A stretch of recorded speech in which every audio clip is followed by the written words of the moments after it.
역대하 34장 33절 한 절 말씀입니다.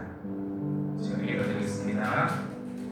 이와 같이 요시야가 이스라엘 자손에게 속한 모든 땅에서 가증한 것들을 다 제거하여 버리고 이스라엘의 모든 사람으로 그들의 하나님 여호와를 섬기게 하였으므로 요시야가 사는 날에 백성이 그들의 조상들의 하나님 여호와께 복종하고 떠나지 아니하였더라. 아멘. 네, 오늘 말씀의 제목은 요시야 여시 땅.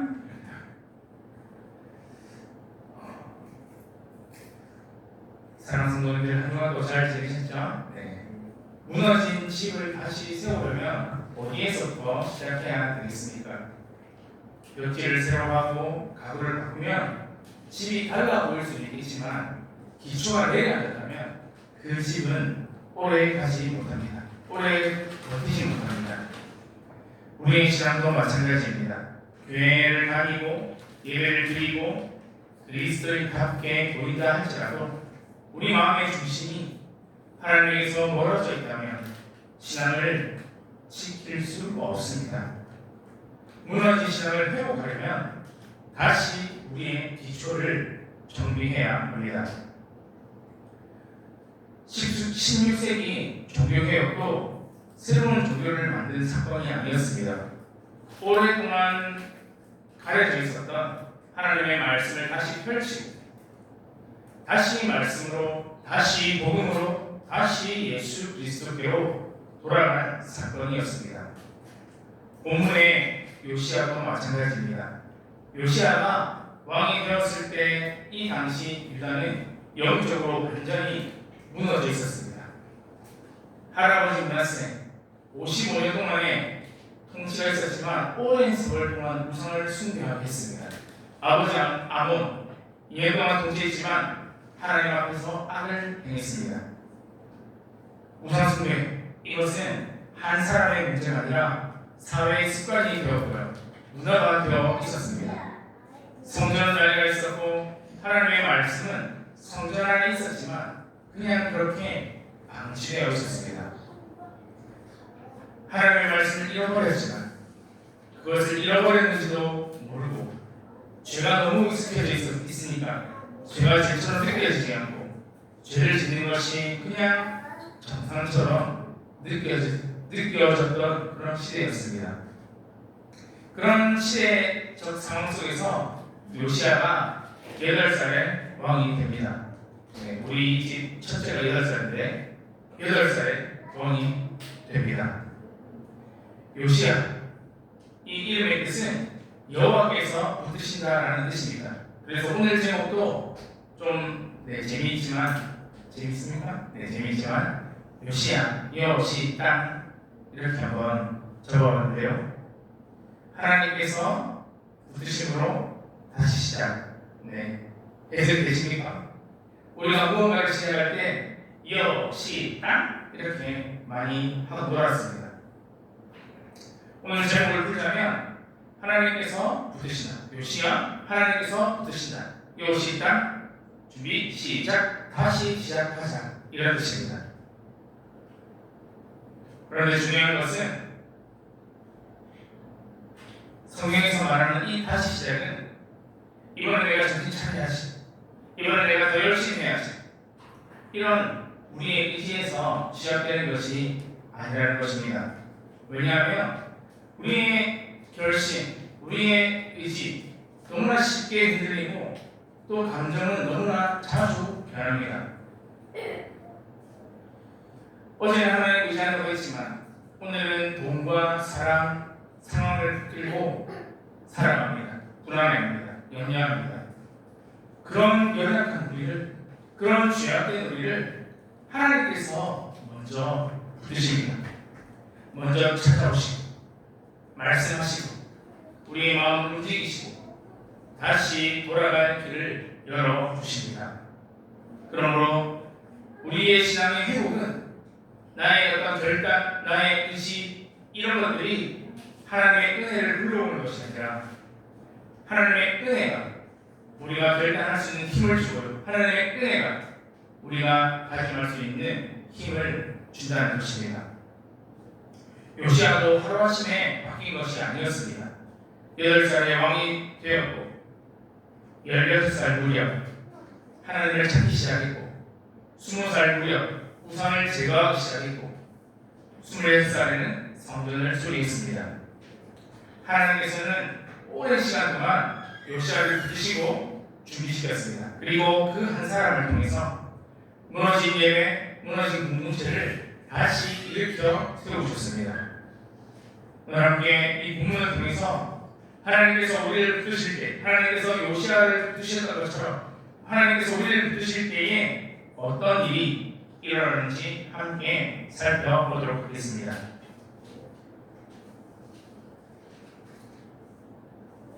하나님께서 우리를 붙드시면 첫 번째입니다. 하나님을 찾기 시작합니다. 하나님께서 우리를 붙드시면 우리가 하나님을 찾기 시작한다는 것입니다. 요시아의 개혁은 우상을 부수는 장면에서 갑자기 시작된 것도 또 성전을 수리하다가 율법체를 발견한 그 순간부터 시작된 것이 아닙니다. 개혁의 시작은 요시아가 하나님을 찾은 데 있었습니다. 역대하 34장 3절은 요시아가 아직 어렸을 때 그의 조상 다윗의 하나님을 찾기 시작했다고 말씀하고 있습니다.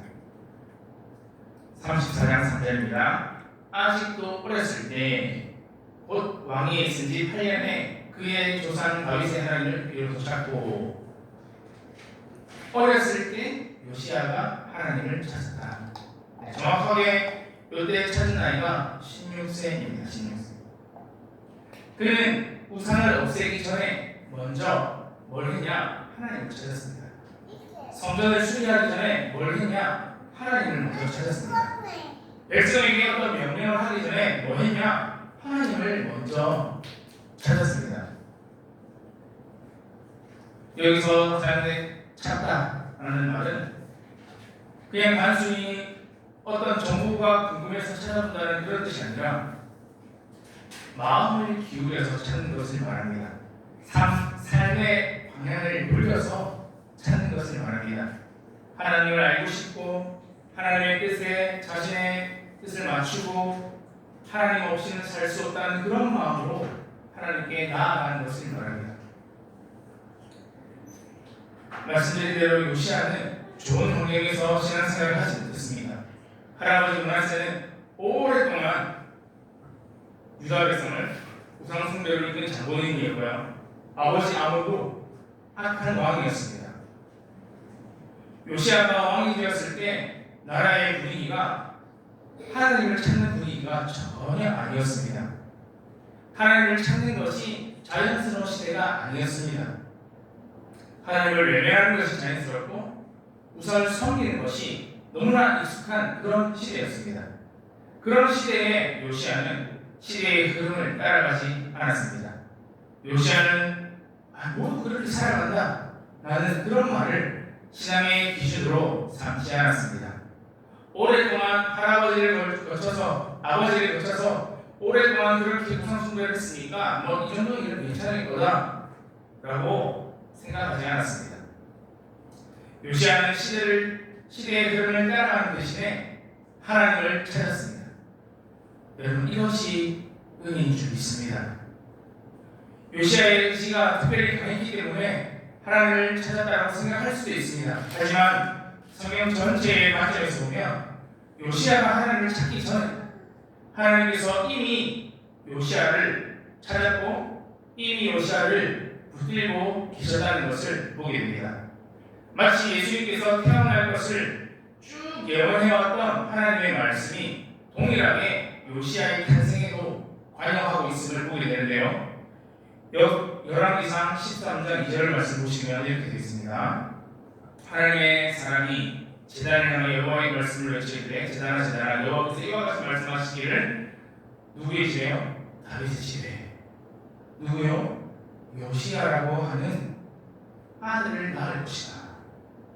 그가 제사장 내위의 제물로 바치고 사람의 뼈를 내위에 살리리라.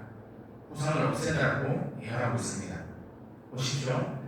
요시야는 우연히 그냥 시대의 영웅이 된 것이 아니었습니다. 하나님께서 태어나기 전부터 준비하시고 또 정하실 때에 세우셔가지고 그의 마음을 움직여서 하나님을 찾도록 하셨다는 것입니다.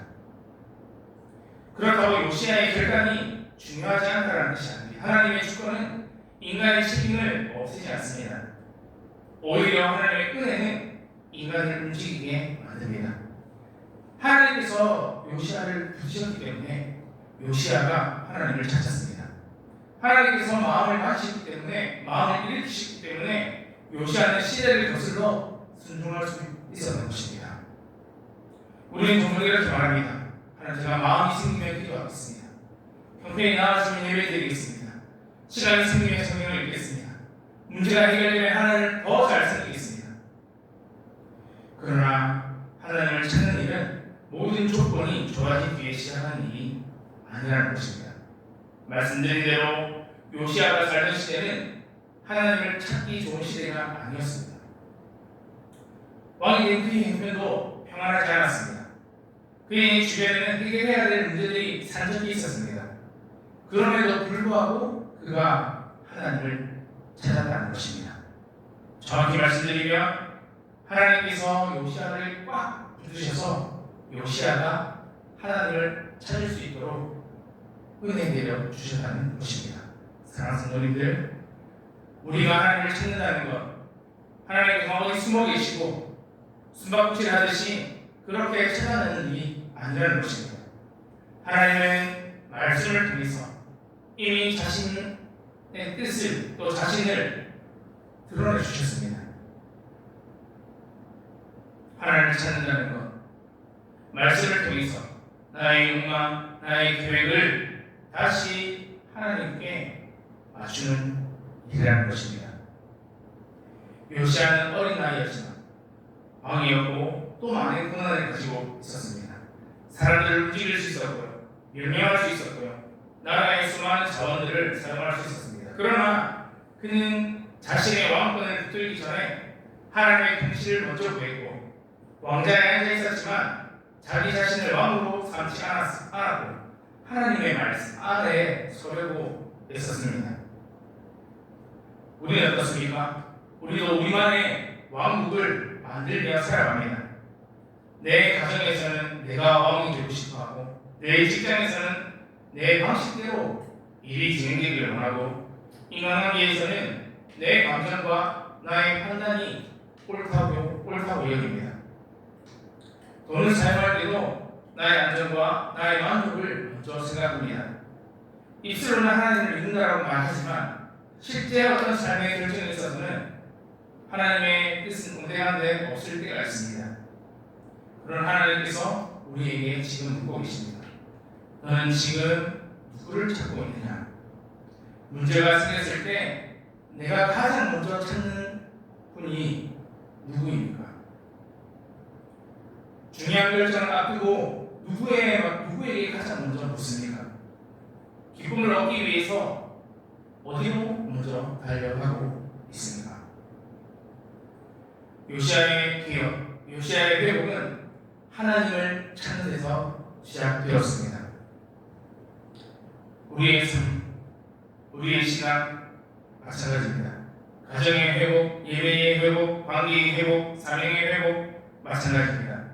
하나님을 먼저 찾는데 거기서 시작된다는 것입니다.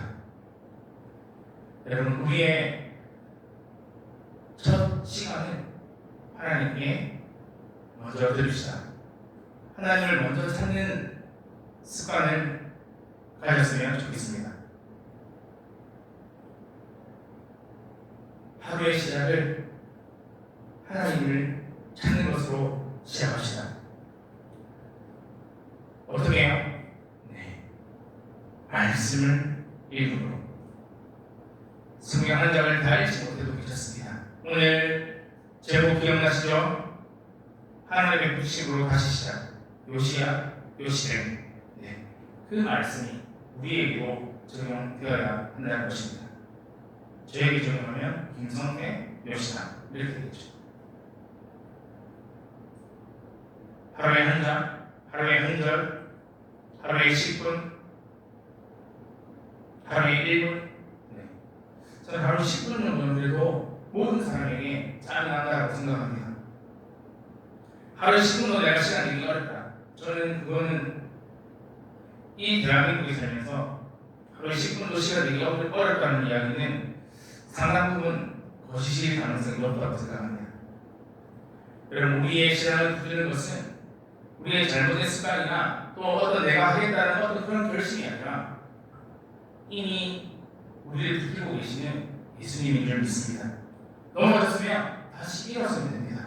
오늘 성경을 못 읽었으면 오늘 성경이라고 얘기하는 게 좀 빡빡하죠. 오늘 하나님의 러브레터, 하나님의 말씀을 듣지 못했으면, 보지 못했으면 내일 다시 펼치면 됩니다.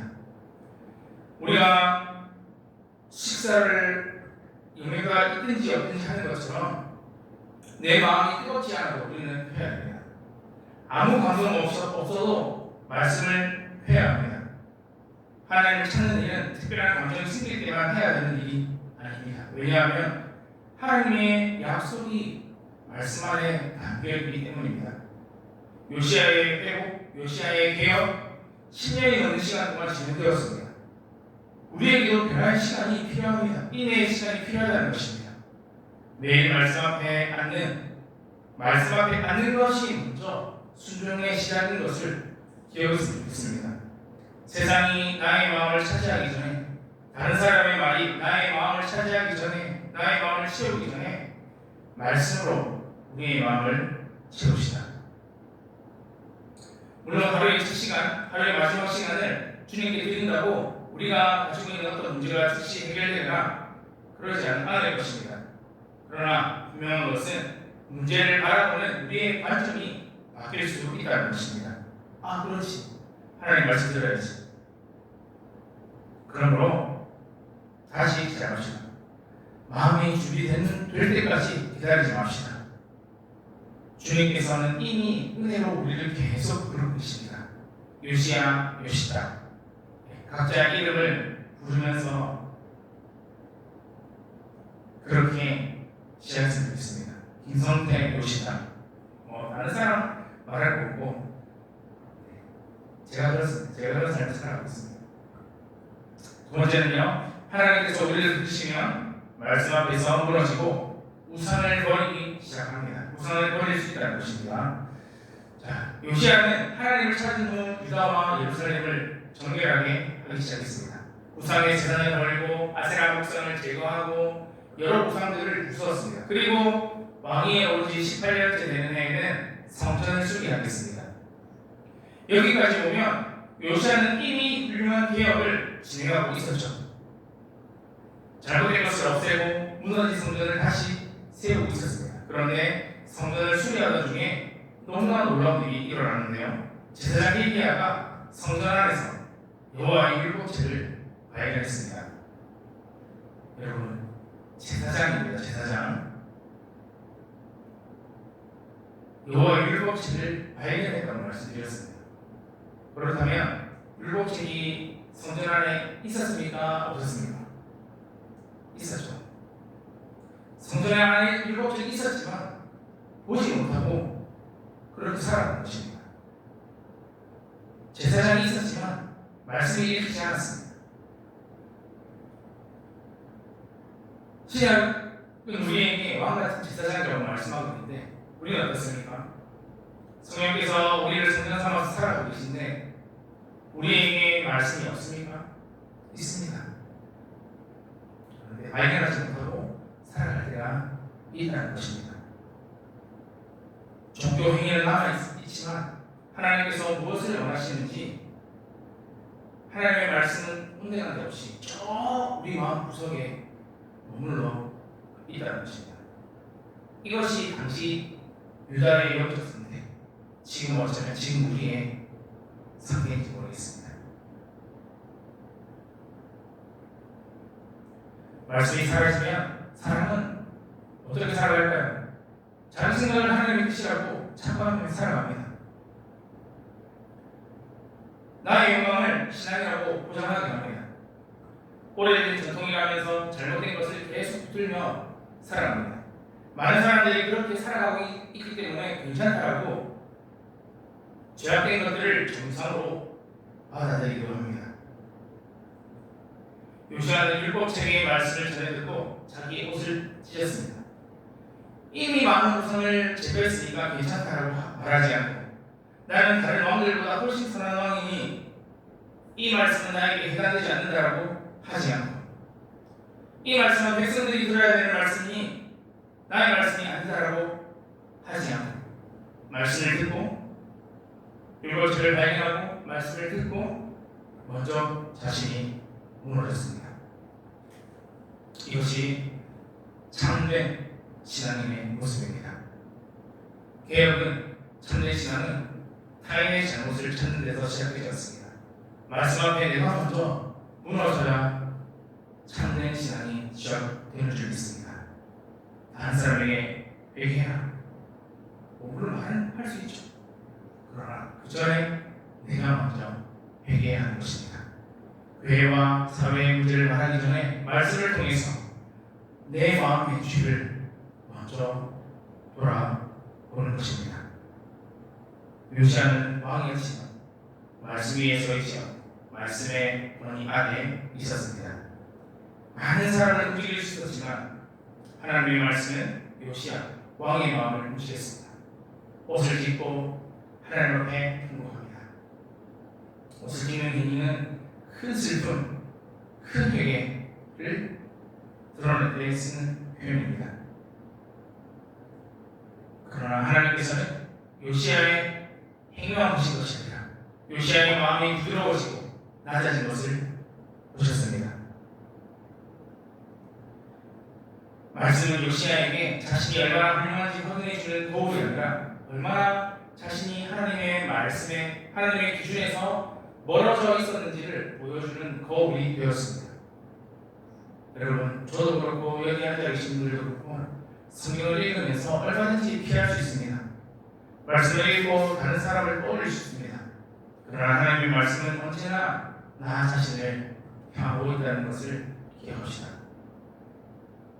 말씀 앞에 선 사람의 첫 질문은 하나님 이 말씀에 순종해야 될 사람이 누구입니까? 이게 아니라 주님 제가 무엇을 잘못했습니까? 해야 한다는 것입니다. 요시아는 율법책을 발견한 후에 계속해서 개혁을 이어나갔습니다. 우상을 조금 그냥 정리하는 서 멈추지 않고 만족하지 않았습니다. 여기에는 그가 우상을 헐고 찢고 빻아서 가루로 만들었다는 강한 표현까지 사용합니다. 다시는 사용하지 못하도록 뿌리까지 제거해야 것입니다. 왜 그렇게 철저하게 했을까요? 우상은 적당히 다룰 수 있는 대상이 아니기 때문이죠. 죄와 타협하면 죄는 반드시 자랍니다. 겉으로 씌워진 우상은 기회가 생기면 다시 우리 마음의 왕좌에 올라와 앉는다는 것입니다. 돈, 성공, 사람의 인정, 자녀, 건강, 사회적 지위, 심지어는 교회에서 봉사하는 봉사, 우리가 칭함을 받고 있는 직분, 목사, 장로, 집사, 사모, 그 모든 것이 우상이 될 수 있습니다. 우리 마음은 우상을 만드는 공장과 같다라고 누가 얘기했습니다. 하나를 제거하면 또 다른 것을 만들어낸다는 것이죠. 그래서 단순히 이제 안 해야지 이렇게 결심하는 데서 멈추면 안 됩니다. 말씀을 보면서 내가 가지고 있는 우상의 정체를 밝히고 그 우상이 주겠다라고 약속하는 거짓말들, 거짓 구원들, 거짓 만족들을 끊어내야 한다는 것입니다. 요시아가 우상을 제거한 이유는 단순한 어떤 환경 정리의 문제가 아니라 하나님의 통치를 거부하게 만드는 그 모든 것들을 뿌리 뽑는 일이었습니다. 여러분, 그러나 우리가 여기에서 꼭 하나 기억해야 될 것은 요시아 회개해가지고 개혁해가지고 옷을 찢었고 통곡했기 때문에 하나님의 은혜를 받을 자격이 생긴 것이 아니라는 것입니다. 다시 말씀드립니다. 하나님께서 먼저 그의 마음을 부드럽게 하셨고 말씀을 듣게 하셨고 말씀을 찾게 하셨고 회개하는 은혜를 주셨다는 것입니다. 참된 회개도 하나님의 선물이라는 것입니다. 죄를 슬퍼하고 변명하지 않고 잘못을 인정하고 붙들고 있는 우상을 내려놓을 수 있는 것은 하나님의 붙으심이 나타나는 증거인 줄 믿습니다. 여러분, 많은 우상들이 있습니다. 하지만 저는 이 시간을 빌어서 다시 한번 우리에게 가장 가까이 있는 우상이 있다면 저는 핸드폰이라고 생각합니다. 이 핸드폰이라고 확신합니다. 핸드폰 자체가 우상은 아니죠. 얼마나 좋습니까? 가족들하고 연락해야 되고 이걸 통해서 성경도 읽고 책도 읽고 설교도 듣고 필요한 정보도 얻습니다. 그러나 핸드폰이 도구의 자리를 넘어서 마음의 주인이 되는데 문제가 있다는 것입니다. 우리의 많은 시간들을 여기에 쏟게 만드는데 문제가 있다는 것입니다. 저도 참 이 핸드폰의 폐해 중에 하나로 생각되는 것이 분명히 핸드폰으로 말씀도 보고 막 설교도 준비하다가 알림이 하나 옵니다. 그럼 알림 잠깐 또 받다가 또 말씀 받다가 알림 또 받다가 말씀 받다가 또 뉴스 잠깐 받다가 시즌은 이렇습니다. 시즌은 그래 이것도 말씀 준비할 때 넣으면 좋겠다 이렇게 생각하면서 할 때도 있습니다. 그러나 다 그렇지 않다는 것이죠. 그걸 통해서 버리는 시간이 너무 많다는 것입니다. 그래서 하나님의 말씀인 성경을 보는데 집중이 안 됩니다. 하나님의 말씀을 보는데도 집중이 안 됩니다. 막 이렇게 쇼츠를 돌려보면서 채워지지 않는 넘기고 하면서 더 사망하고 그렇습니다. 더 목마르게 만드는 것을 경험합니다. 한 주 동안 핸드폰 사용 패턴을 점검했으면 좋겠습니다. 하루에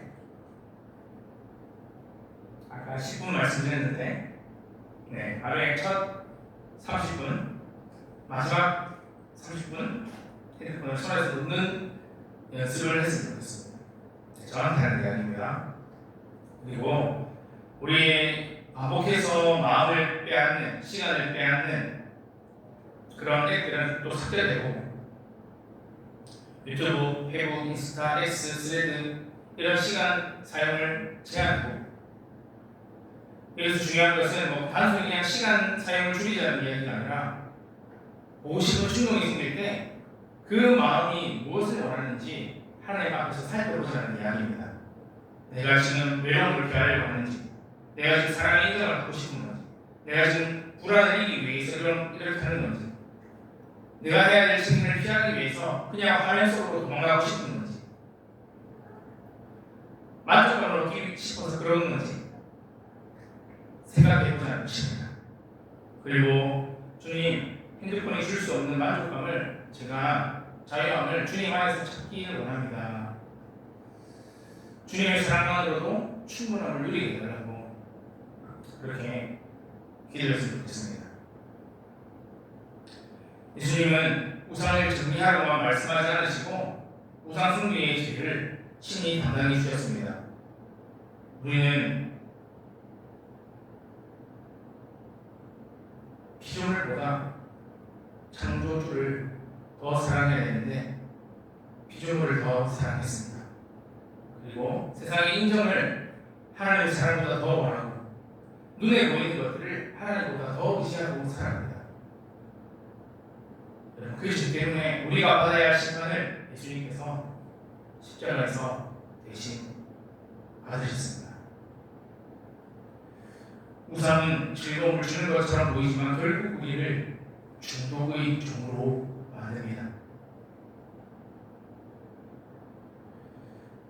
주님께서는 때로는 우리를 기다리고 절제하게 하시지만 우리에게 참된 자유를 주십니다. 일주일 동안 우리가 계속 실패할 수 있고 또 제한 시간 넘길 수도 있고 나도 모르는 사이에 습관처럼 화면을 켜고 쇼츠를 돌려볼 수 있습니다. 그때 역시 안 되네 라고 포기하지 맙시다. 실패를 숨기지 말고 다시 십자가 앞으로 나옵시다.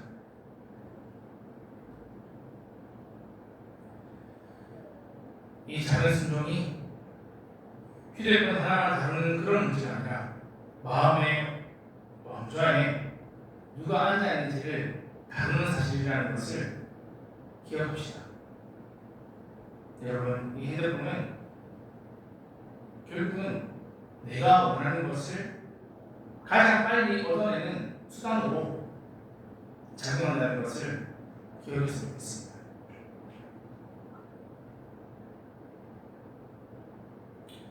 다시 말씀드립니다. 참된 자유를 누리기 위해서 순종을 발견합시다. 하나님께서 붙들어 주시면 우리는 말씀 앞에 무너지게 되고 우상을 버리기 시작합니다. 그 무너짐은 우리를 파괴하기 위한 무너짐이 아니라 잘못 세워진 것을 허물고 참된 기초 위에 다시 세우기 위한 하나님의 은혜입니다. 요시야 요시다. 또 우리 자신의 이름을 넣어서 한번 외쳐볼까요? 김성태 요시다. 하나님께서 우리를 부르시면 세 번째로 살펴볼 것은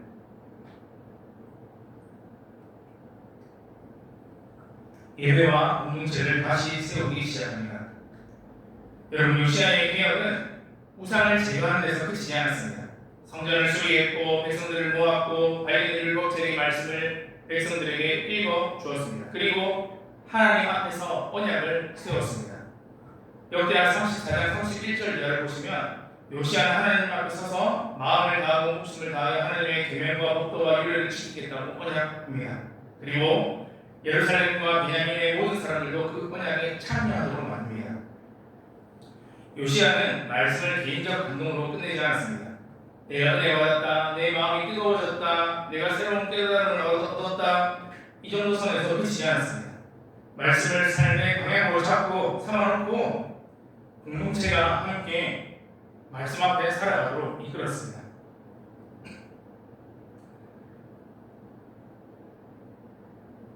요시야의 개혁은 개인에게만 머무는 신앙이 아니었습니다.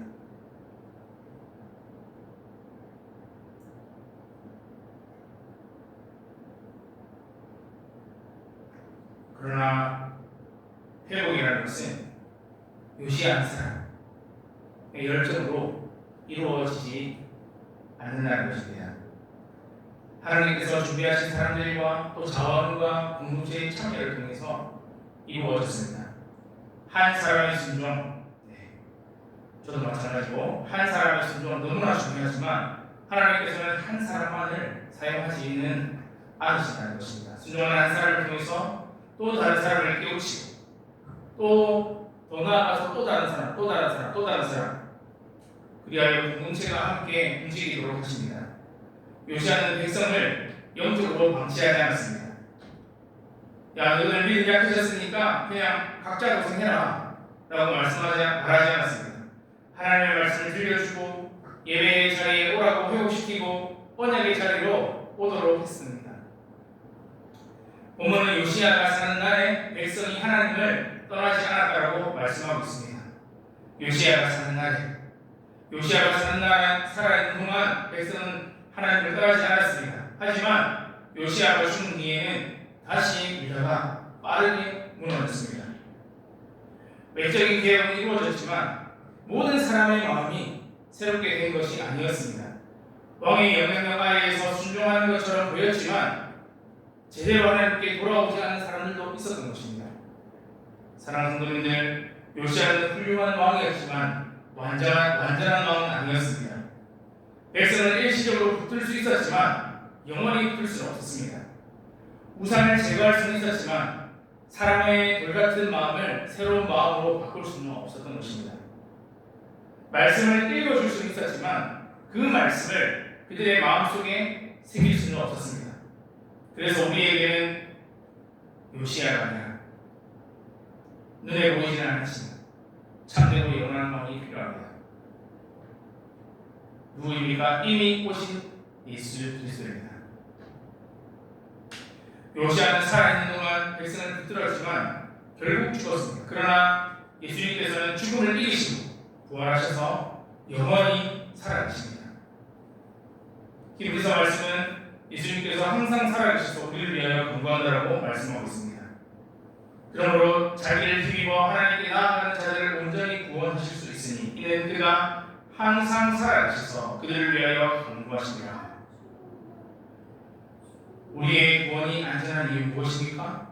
부활하신 예수 그리스도께서 항상 살아계셔서 영원히 우리를 붙들고 계시기 때문입니다. 기업주의 신앙이 말하는 성도의 견인은 인간의 고집을 뜻하지 않습니다. 하나님께서 선택하시고 그리스도께서 구속하시고 성령께서 거듭나게 하신 백성을 하나님께서 끝까지 영원히 보존하신다는 약속입니다.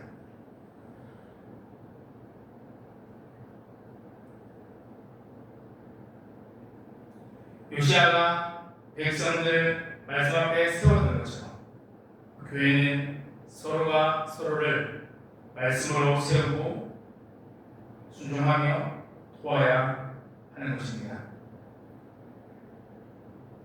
지금도 잘하고 계시지만 한 번 더 우리의 마음을 잡았으면 좋겠습니다.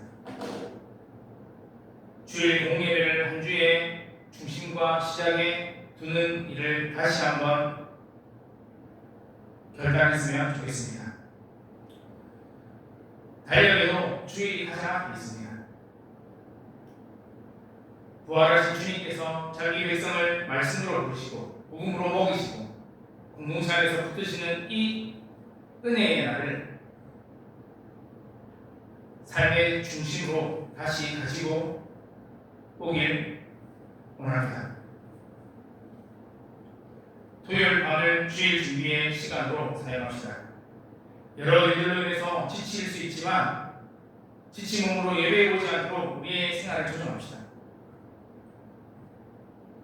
주일은 그래서 하나님께 점수를 얻어야 되는 그런 날이 아니라 그리스도께서 이미 이루신 구원을 기뻐하고 우리의 힘으로 살다가 지친 사람들이 복음 안에서 다시 숨을 쉬는 날인 것을 기억합시다.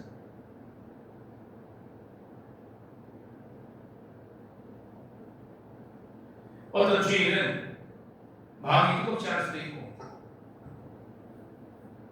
내가 교회에 왜 왔지? 라는 마음이 들 수도 있습니다. 설교가 귀에 처음 들어오지 않을 수도 있습니다. 찬양을 부르면서도 계속 걱정이 떠오를 수도 있습니다. 그럼에도 불구하고 주일 예배를 귀하게 여겼으면 좋겠습니다. 우리가 어떤 감정으로 주일 예배의 가치를 결정하는 것이 아니라는 것입니다. 부활하신 주님께서 자기 백성 가운데 임재하겠다라고 약속하신 날이기 때문에 이 주일 예배가 너무나 귀한 시간입니다. 힘듭니까? 네, 혼자 버티지 말고 동력자들을 찾읍시다.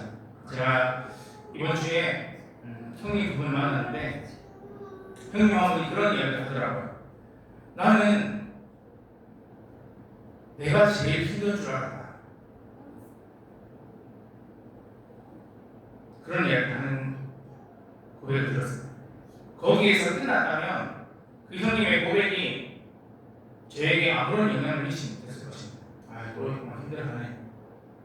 그런데 우리 형님께서 내가 제일 힘든 줄 알았는데 정말 자기가 보는 사람들마다 개인적인 고민들이 있고 아픔들이 있고 슬픔들이 있고 고통들이 있고 겉으로 너무 화려해 보이지만 그 안에 들여다보니까 여러 가지 많은 일들이 있더라. 나만 있는 게 아니더라 라는 것을 깨달았다고 그렇게 고백하는 것을 들었습니다. 여러분, 나 혼자 외롭고 나 혼자 힘들고 나 혼자 아프고 나 혼자 상처받았고 그렇지 않습니다. 저에게 정해볼까요? 나 혼자 대책 교회하고 나 혼자 승부가 없고 나 혼자 교회가 안 되고 그렇지 않다는 것입니다. 주위를 둘러보면 나 같은 사람들이 있습니다. 나보다 더 힘든 사람들이 있다는 것입니다.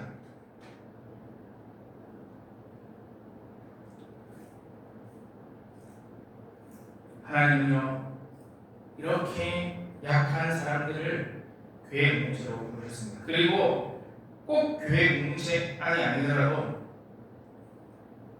먼저 연락해 보십시오.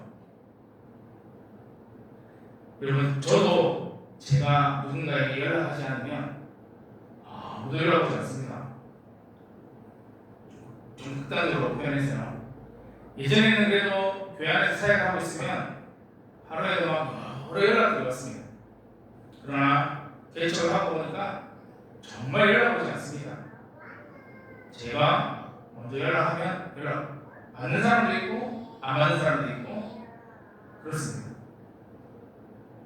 그러나 곳곳에 하나님께서 함께할 사람들을 남겨주셨습니다.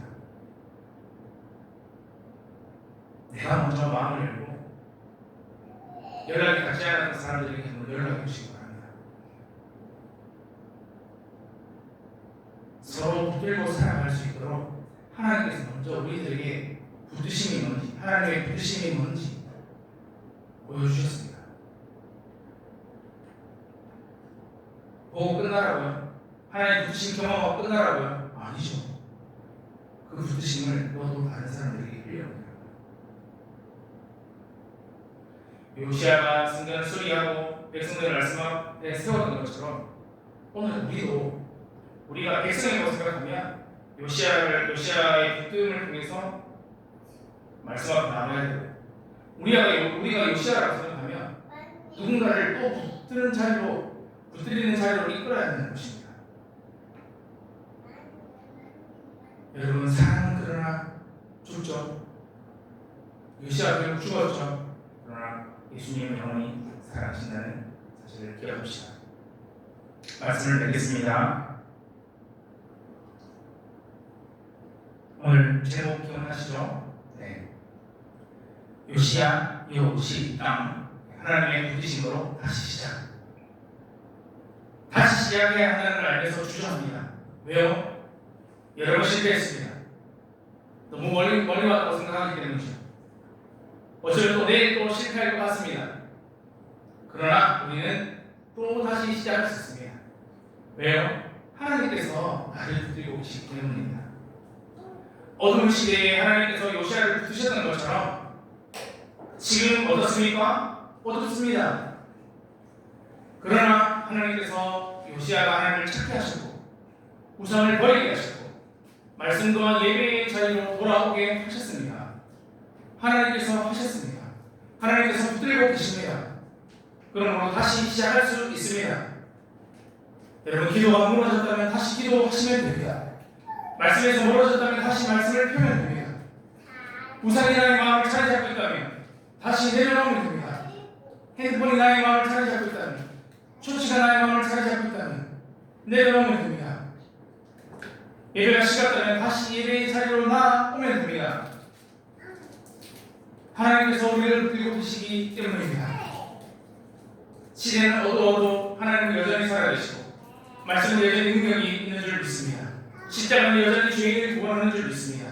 그리고 부활하신 주님은 지금도 우리를 붙들고 계시는 줄 믿습니다. 주님께서 말씀하십니다. 너의 힘이 아니다. 나의 은혜로 다시 시작해라. 여러분, 이제 믿음으로 응답합시다. 요시야 요시다.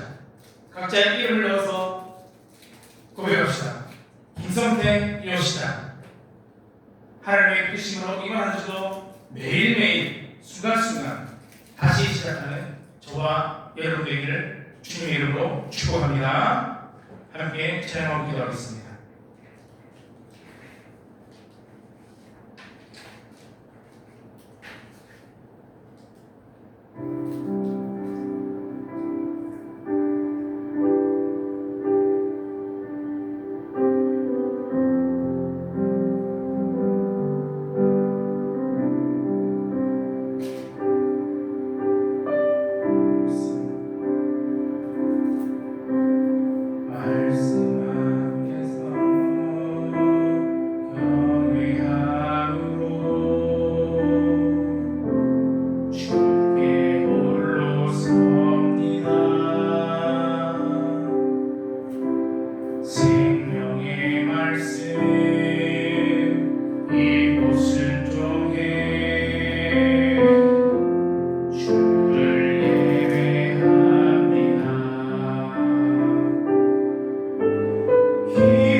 말씀의 사람으로 세우신 은혜를 찬양합니다.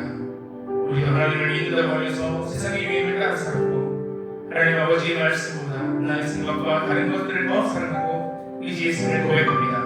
우리 마음을 부드럽게 하셔서 말씀 앞에서 변명하지 않게 하시고 숨겨둔 죄와 우상을 정직하게 바라보게 하여 주시옵소서. 우리를 구원하시기 위해 십자가에 죽으시고 부활하신 예수 그리스도만을 바라보며 살아가길 원합니다. 우리의 힘이 아니라 주님의 은혜로 다시 시작하게 하여 주옵소서.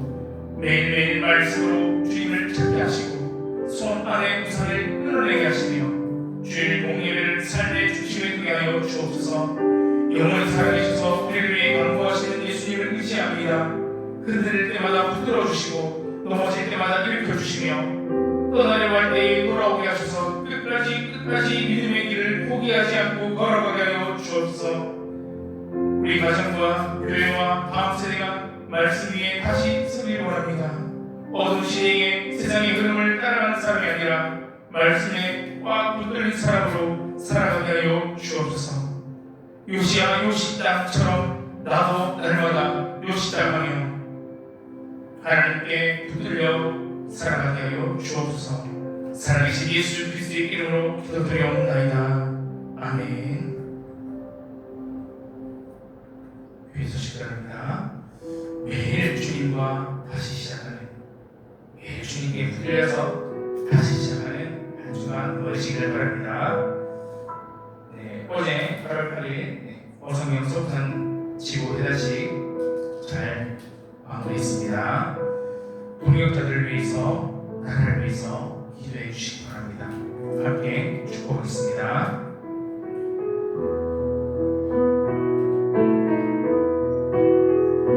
주의 사랑으로 사랑합니다. 주의 사랑으로 사랑합니다. 형제 안에서 주의 영광을 보내 주의 사랑으로 사랑합니다. 자매 안에서 주의 영광을 보내 주의 사랑으로 사랑합니다. 계속하겠습니다. 모든 영